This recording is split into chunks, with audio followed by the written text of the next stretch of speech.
할렐루야, 맛있는 교회 예배를 영상으로 들으시는 믿음의 가족들을 주님의 이름으로 환영합니다. 오늘 예배의 주제는 예배입니다.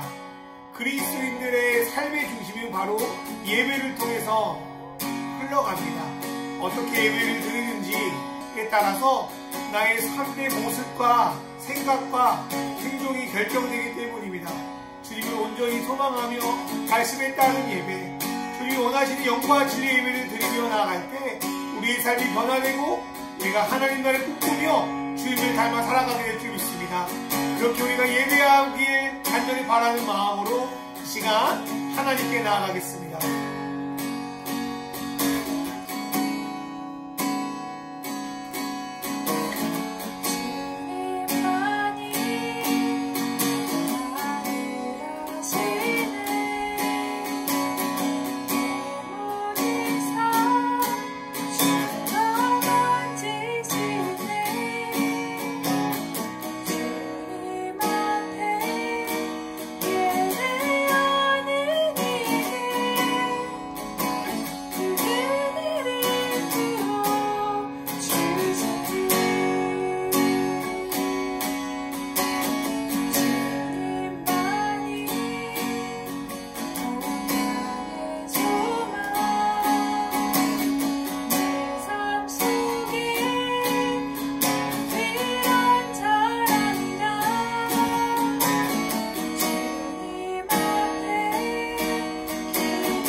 내 모든 삶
고백합니다. 내 앞에 놓여진 상황 속에서 이겨내 힘조차 없이 연약한 나에게 힘겨운 이 믿음으로 나아가네. 주의 영원한 사랑으로 주의 말씀을 이루시네.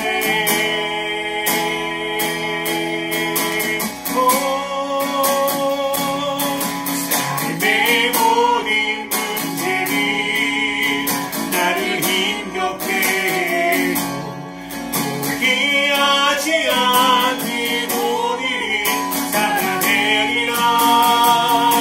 소망이 보이지 않는 내 삶 속에 주님만 소망되어 주의 뜻 이루시리라. 삶의 모든 문제를 나를 힘겹게 해도 포기하지 않는 오늘 살아내리라.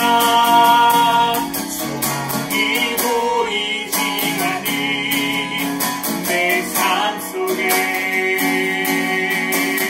주님만 소망되어 주의 뜻 이루시리라. 우리 시작 기도하겠습니다. 삶의 문제들이 나를 힘겹게 합니다. 보이는 것들이 우리를 속일 때 있습니다. 그러나 주님께서 이들 제 하나님 나라를 소망하며 주님의 말씀을 소망하며 오늘을 주님 앞에 온전히 살아가는 그런 예배가 우리 가운데 흘러갈 수 있도록 나타날 수 있도록 인도하여 주셔서라고 우리 시작 기도하겠습니다. 주님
삶의 모든 문제를 나를 힘겹게 해도 포기하지 않는 오늘 살아내리라. 소망이 보이지 않는 내 삶 속에 주님만 소망되어 주의 뜻 이루시리라. 주 앞에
아버지, 우리가 주님 앞에 영과 진리의 예배, 말씀에 순종하고 성령이 인도함 받는 그런 예배 드리기 원합니다. 하나님 아버지, 예배 가운데 다른 것이 아닌 오직 예수 그리스도의 은혜를 누리기 원합니다. 하나님, 예배 안에서 하나님이 우리의 꿈꾸시는 그 가치를 발견하고 그 가치에 따라 살아갈 수 있는 힘을 얻기 원합니다. 하나님의 뜻대로 살려고 해도 힘들고 어려운 이 각박한 현실 속에서 이 깨어진 세상 가운데서도 주님이 다시 오실 걸 소망하며 인내하며 마라나타 아멘 주 예수여 어서 오시옵소서라고 고백하며 하나님을 소망하는 그 예배를 드리기 원합니다. 예배 안에 있을 때, 예배 안에 하나님을 만났을 때 어떤 일에도 절망하지 않고 주님의 믿음 붙들고 나아가는 그런 예배가 오늘 드려질 수 있도록 인도하여 주시옵소서. 이 모든 말씀 우리도 예수 그리스도의 이름으로 기도드리옵나이다. 아멘.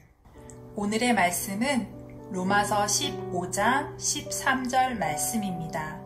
소망을 주시는 하나님께서 믿음에서 오는 모든 기쁨과 평화를 여러분에게 충만하게 주셔서 성령의 능력으로 소망이 여러분에게 차고 넘치기를 바랍니다. 아멘. 안녕하세요. 맛있는 교회 온라인 예배를 들으신 여러분을 주님의 이름으로 환영합니다. 저희는 이번 주까지 총 6주간 맛있는 교회를 하나님 앞에서 어떤 교회로, 어떤 공동체로 세울 것인지에 대한 비전을 함께 나눴습니다. 모든 건물에는 설계도가 있고 그 설계도 안에는 그 설계한 사람이 어떤 철학과 비전으로 그 건물을 세웠는지가 묻어나 있습니다. 교회의 설계자는 바로 예수 그리스도십니다. 그렇게 모든 교회는 예수 그리스도를 기초로, 철학으로, 마인드로 세워야 하는 것입니다. 예수 그리스도를 기초로 세운 다음에는 무엇을 해야 할까요? 하나님이 우리 각자에게 주신 은사의 특징에 따라 다양하고 창조적인 교회 공동체를 세워나가야 합니다. 색으로 예를 들어볼까요? 건물이나 차에 어떤 색깔을 달리 입힌다고 건물이나 차가 가진 본질은 사라지게 할 수 없습니다. 음식 재료의 레시피를 달리한다고 음식의 본질마저 사라지게 한다면 그거는 결코 좋은 요리법이 될 수가 없습니다. 마찬가지로 하나님께서 우리 각자에게 교회를 세우라 라는 비전을 주셨지만 그 본질이신 예수 그리스도는 결코 훼손시킬 수 없는 것입니다. 그렇기 때문에 교회를 세우는 사람은 본질이신 예수 그리스도를 해치지 않으면서도 하나님이 각자 주신 은혜의 색깔에 따라 교회 공동체를 세워갈지를 지혜롭고 신중하게 접근해야 합니다. 교회의 주인은 예수 그리스도이시기 때문입니다. 저희는 교회의 색깔 혹은 특징은 맛으로 잡았습니다. 그리고 지난 6주간의 시간은 저희가 잡은 맛이라는 테마가 주님의 뜻에 어긋나지 않으면서 온전히 갈 수 있도록 저희 자신에게 고삐를 스스로 매는 시간이 아니었나 싶습니다. 영주차에서는 왜 맛있는 교회로 이름을 지었는지 말씀드렸고 1주차에서 4주차에 걸쳐서 사람에 따라 복음의 맛이 무엇인지 다르게 보여줘야 된다는 것, 교제 안에서 예수로 변화된 그 온전한 사람의 그 맛이 나야 된다는 것, 예수의 몸과 피를 먹고 자라는 그리스도인들이 온전히 성장해야 된다는 것, 우리에게 주신 사랑의 맛을 우리 주변의 선교로 나누고 싶다는 그 꿈을 전했습니다. 그런데 이 모든 것들을 붙들고 나아가게 하는 기초가 뭐냐면 바로 예배입니다. 앞에도 말씀드렸지만 교회의 기초는 예수 그리스도입니다. 나무가 뿌리로부터 양분을 공급받아야 줄기도 자라고 잎이 나서 열매를 맺는 것처럼 교회 공동체 역시 예수님으로부터 은혜를 받아야 생명을 얻고 자라날 수 있습니다. 만약 그 공급이 이루어지지 않는다면 또 정말 받아야 되는 그 영양분이 아닌 다른 안 좋은 것들을 받는다면 교회 공동체는 병들게 되고 더 나아가서 말라 죽게 됩니다. 그렇다면 우리는 어떤 예배를 통하여 그리스도를 공급받아야 될까요? 제가 보니까요, 사람들이 예배를 드리면서 오해하고 있는 세 가지가 있음을 보게 되었습니다. 첫 번째로 사람들은 원하는 것을 얻기 위하여 예배를 드릴 때가 많습니다. 그런데 예수님은 무엇을 먹을까, 무엇을 입을까, 무엇을 마실까를 염려하는 기도와 예배는 그리스도인들이 아니라 이방인들이나 드리는 예배라고 말씀하셨습니다. 우리가 믿는 하나님은 우리를 위해서 우주보다 귀한 그 아들 예수 그리스도를 내어주신 분입니다. 그렇기에 그리스도인들은 하나님이 이미 나에게 모든 것을 주셨다고 믿는 자들입니다. 물론 하나님께 때때로 필요한 것들을 구해야 됩니다. 하지만 이런 기도와 간구는 예배를 내가 꼭 해야만, 기도를 해야만 주님이 주신다라는 불안감 속에 이루어지는 것이 아니라 이미 주님이 필요한 모든 것을 아시고 우리에게 주신다는 그 확신 속에서 이루어지는 겁니다. 그렇기에 원하는 것을 구하는 것이 예배의 중심은 될 수 없습니다. 두 번째로 사람들은 위로받기 위해서 예배드린다고 합니다. 한국 사회의 힐링 열풍과 더불어서 교회에서도 위로 설교가 넘쳐납니다. 물론 위로 자체가 무슨 문제가 되겠습니까? 하나님은 우리를 위로하시고 회복시키는 분이십니다. 그러나 문제는 왜 위로받으려고 하냐예요. 하나님은 이 세상의 방식과 다른 하나님 나라 백성으로 살아갈 때 겪는 어려움과 시련을 견디게 하기 위해서 위로를 주십니다. 그런데 내 욕망, 내 고집대로 살아놓고는 자신의 잘못을 생각하거나 회개하지 않고 하나님 무조건 내 편이지, 무조건 내 마음을 들어주지 라는 이기적인 위로만 받으려고 한다면 그것은 잘못된 것입니다. 이런 위로의 예배는 성도들을 제대로 성장시키지 못하고 영적 어린아이 수준에만 머물게 합니다. 세 번째로 사람들은 하나님께 벌받기 무서워서 예배를 드린다고 합니다. 주일 예배만 드려도 천국행 티켓을 얻을 수 있다, 이런 생각으로 겨우겨우 주일 예배만 꾸역꾸역 다니는 사람이 주변에 얼마나 많은지 모릅니다. 그런데 이런 마음으로 예배를 드리시는 분은 회심이 제대로 일어나지 않았을 확률이 높습니다. 예배는 하나님께 구원받은 자녀들이 기쁨으로 예배를 드리는 것이지 내가 하나님의 가족인가? 아닌가? 그 불안해하며 드리는 것이 아니기 때문입니다. 그렇다면 하나님께 드리는 온전한 예배는 무엇일까요? 성경 안에는 예배에 대한 수많은 말씀으로 가득 차 있습니다. 그 중에서 저희 맛있는 교회는 크게 세 가지로 예배를 정리하고 이에 따른 예배를 계속 우리 안에서 드려나가기를 바라고 있습니다. 첫 번째로 예배는 하나님의 은혜를 받는 것입니다. 예배는 하나님께서 우리를 자신의 풍성한 교제 안으로 부르신 것이며 우리는 그 부르심에 응답하여 예배를 드립니다. 그리고 하나님이 우리를 찾아주지 않으셨다면 우리는 결코 예배할 수 없습니다. 우리는 그분을 만날 자격이 없기 때문입니다. 사랑하는 여러분, 평소 여러분이 좋아하는 연예인이나 어떤 유명인과 저녁 식사를 개인적으로 한다고 생각해 보세요. 얼마나 떨릴까요? 그날을 위해서 얼마나 많은 준비를 할까요? 그리고 그 만난 사람이 여러분에게 그냥 한 번 만나는 것이 아니라 진짜 친구 하려면 인스타그램에 여러분과 함께 찍은 사진을 올렸다 생각해 봅시다. 얼마나 감격스럽고 자랑할 만한 일 아닙니까? 그렇다면 우리가 하나님을 만난다는 건 어떤 의미화일까요? 감히 범접할 수 없는 우주를 창조하신 하나님과 내가 개인적인 교제를 갖는다고요. 이것만으로도 우리에게 놀라운 영광이자 특권 아닙니까? 그런데 그 하나님이 우리를 친구로 자녀로 삼아주신다는 거예요. 그리고 가족이니까 친구니까 계속 만나재요. 정기적으로. 이게 얼마나 놀라운 일입니까? 이렇게 자주 만나는 것도 감격인데 하나님이 예배 때마다 우리에게 예수 그리스도 자체를 내어주신다는 거예요. 여러분, 본래 성찬은 예배로 모일 때마다 이루어졌던 의식입니다. 그것은 예배 가운데 예수의 몸과 피를 우리에게 주신다는 의미를 가지고 있습니다. 예배는 십자가 위에서 우리를 위하여 자신의 생명을 내어주신 예수 그리스도의 은혜가 2000년 전뿐만이 아니라 오늘의 나에게도 그대로 체험되고 경험되는 것을 의미합니다. 이 놀라운 만남과 축복이 우리가 이 세상을 버티게 하는 힘이고 기쁨으로 살아갈 수 있는 근원이 됩니다.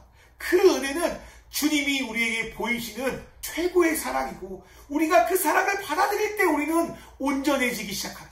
두 번째로 예배는 하나님께 가치를 올려드리는 겁니다.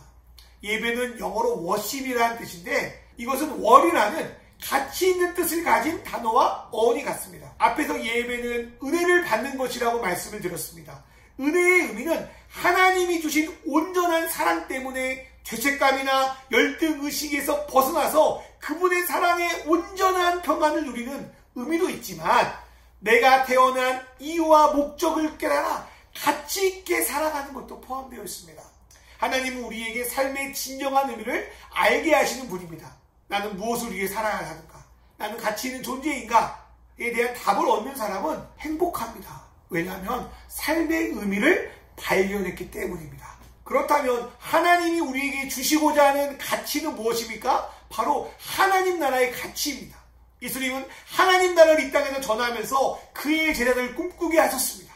그런데 이들은요, 하나님 나라가 무엇인지 온전히 알지 못했습니다. 예수께서 죽으시고 부활하신 이후에야 이들은 3년 동안 배웠던 하나님 나라를 예수님께 40일 동안 복습받으면서 이 뜻이 무엇인지 온전히 알게 되었습니다.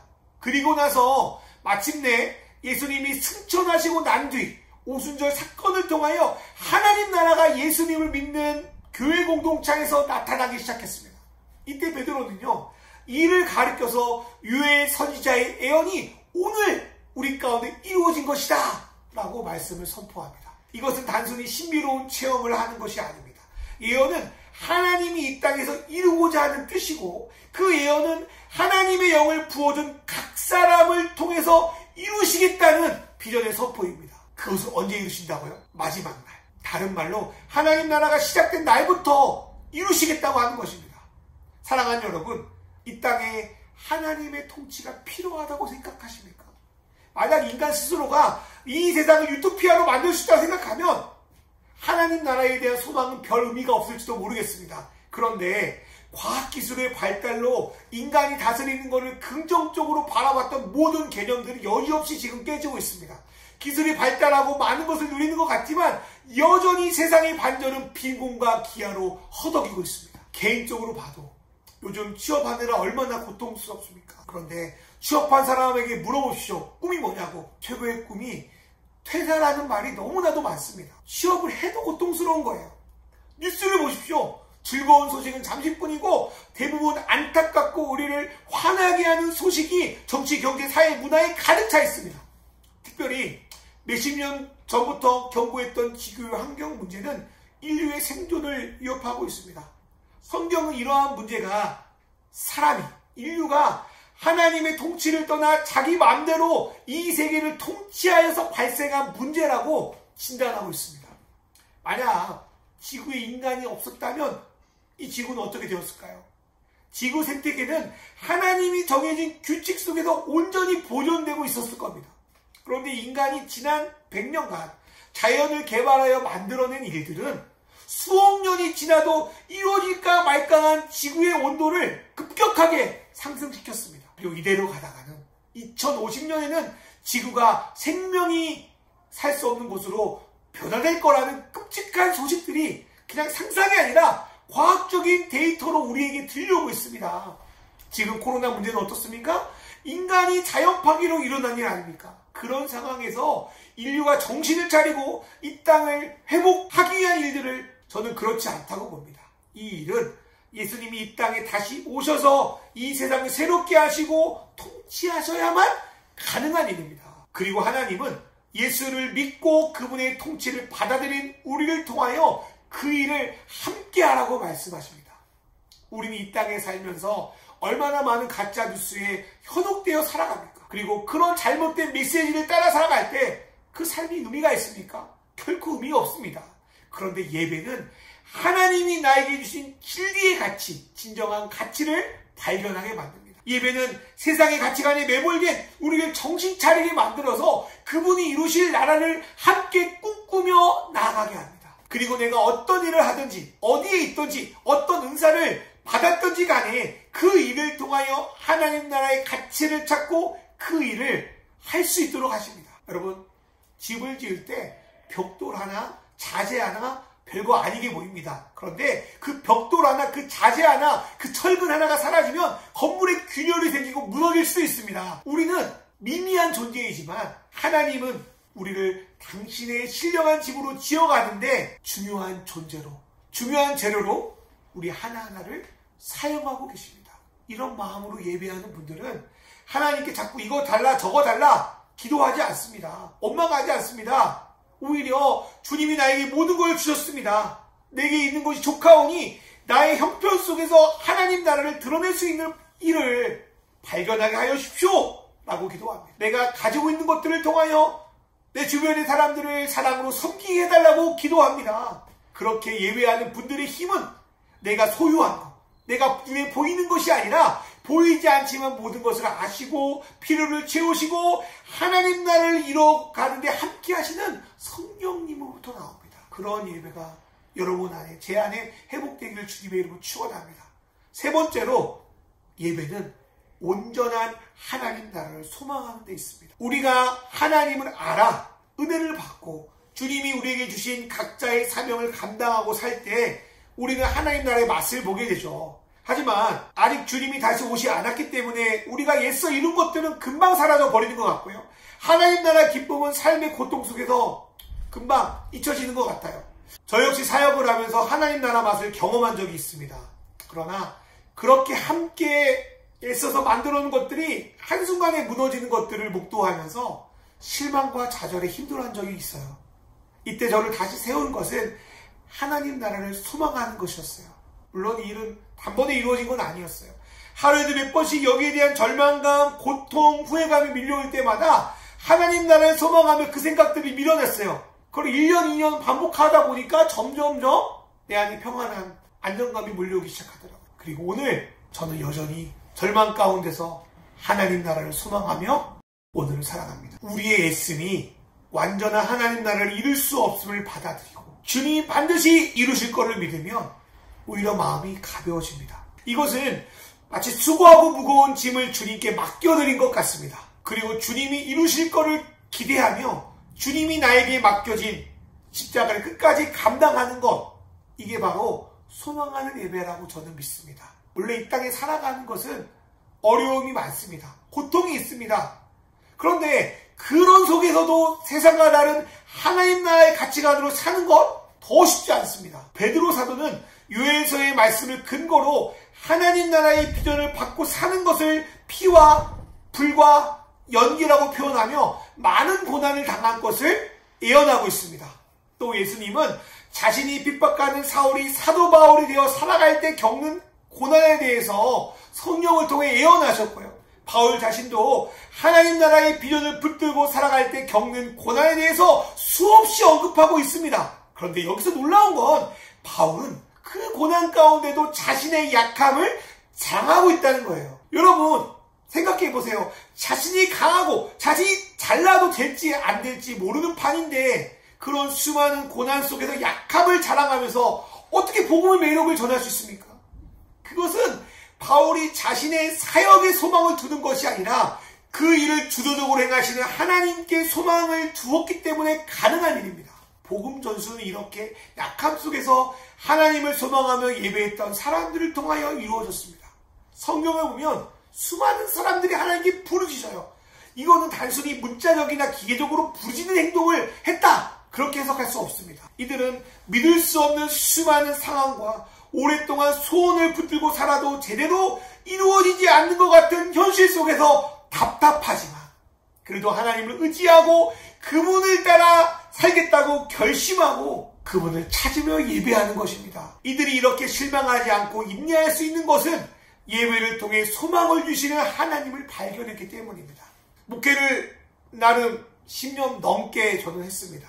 나름 순수하고 열심히 했던 것 같아요. 하나님이 기뻐하시는 목회가 무엇인지 정말 이곳저곳 찾아다니며 배웠던 것 같아요. 그럼에도 현실은 절망스럽게 느껴졌습니다.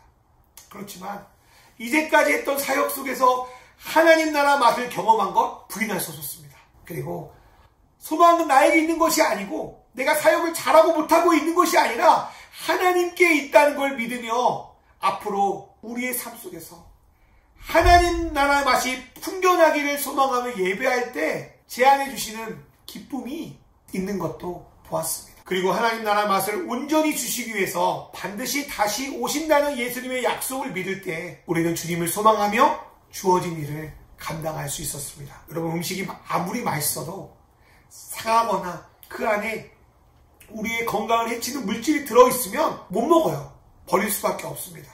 온전한 예배는 세상 속에 살아가는 우리 안에 있는 하나님 나라 복음이 변질되지 않고 그 맛을 제대로 낼 수 있게 붙들어주는 것이고요. 우리 안에 다른 잘못된 복음이 들어오지 않게 우리를 거룩하게 지켜줍니다. 맛있는 교회는 예배 속에 앞에서 말씀드린 세 가지 요소, 하나님의 은혜를 받고 그분께 가치를 드리고 그분의 나라를 소망하는 것을 담아내는 그런 예배 공동체가 되기 위해 최선을 다할 것입니다. 그리고 완성될 하나님 나라를 소망하는 예배를 기초로 예수의 맛이 나는 복음 전수, 사람 냄새나는 공동체, 영혼 육이 건강한 성장, 사랑의 맛을 나누는 선교의 열매가 맺히는 교회가 되기를 꿈꾸고 있습니다. 함께 기도해 주세요. 그리고 여러분의 삶 속에서도 이러한 일이 일어나도록 저희도 기도하겠습니다. 이 시간 다 같이 기도하겠습니다. 다 같이 기도하시겠습니다. 예배를 통해 하나님이 우리에게 주시고자 하는 온전한 은혜를 누리게 하시며 각자에게 주신 가치를 발견하고 삶 속에서 올려드리게 하소서. 세상의 현실 속에서 절망하지 않고 반드시 이루실 하나님 나라를 소망하며 인내하며 예배하게 하소서. 하나님을 소망하는 예배를 기초로 복음과 공동체, 성장과 선교의 맛이 온전히 익어가는 교회 되게 하소서. 다 같이 기도하시겠습니다.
하나님 아버지, 지난 6주간 우리에게 주신 교회의 비전과 꿈을 말씀을 통해서 나누게 하심을 감사합니다. 우리에게 맛있는 교회라는 이름을 허락하여 주시고 예수의 맛을 나누고 사람의 맛을 먹고 서로 식사를 통하여 주님의 사랑을 전하는 공동체를 꿈꾸게 하셨습니다. 그리고 그 안에서 사람마다 생각이 다른 현실 속에서 복음의 맛을 제대로 전수하고 예수로 변화되어 진실한 사랑의 나눔을, 사랑의 교제를 하고 한쪽으로 치우쳐진 그런 성장이 아니라 주의 말씀 안에서, 그리스도 안에서 영과 혼과 육이 건강하게 성장하는 공동체를 꿈꿉니다. 그리고 우리 안에 점점 커지는 그 사랑이 우리 안을 변화시키는 것뿐만 아니라 우리 밖을 변화시켜서 사랑의 맛을 드러내는 선교를 꿈꿉니다. 그리고 이 모든 것은 하나님께 온전한 예배를 통해서 가능하다고 믿습니다. 하나님, 우리가 그런 예배를 드리기 원합니다. 하나님, 세상 속에 받는 수많은 가짜 메시지들은 우리에게 힘이 되어주지 못합니다. 믿는다는 공동체조차 예수의 뜻보다 자신의 욕망과 자신의 욕구를 드러내는 현실 속에서 다른 것이 아닌 예수 그리스도를 통하여 은혜를 공급받기 원합니다. 그리고 각자에 주신 주님의 가치를 이 세상 속에서 올려드리기 원합니다.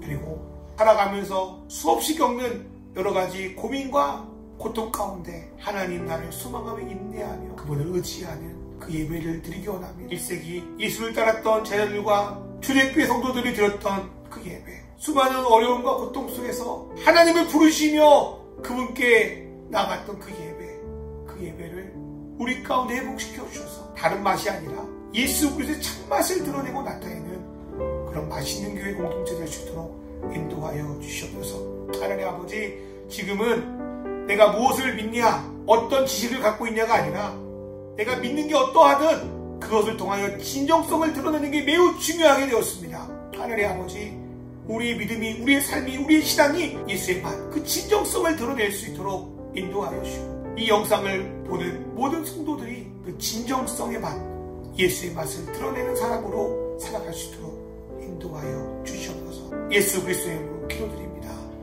아멘. 이제는 우리 주 예수 그리스도의 은혜와 하나님 아버지의 무한하신 사랑과 성령님의 인도하심이 이제 예배로 하나님께 온전한 예배를 드리고 하나님을 소망하는 그 마음으로 나갈 줄 믿는 맛있는 교회 공동체와 그리고 이 영상을 보며 예배하는 모든 믿음의 가족들 머리에 이제로부터 영원히 함께 하시기를 간절히 축원하옵나이다.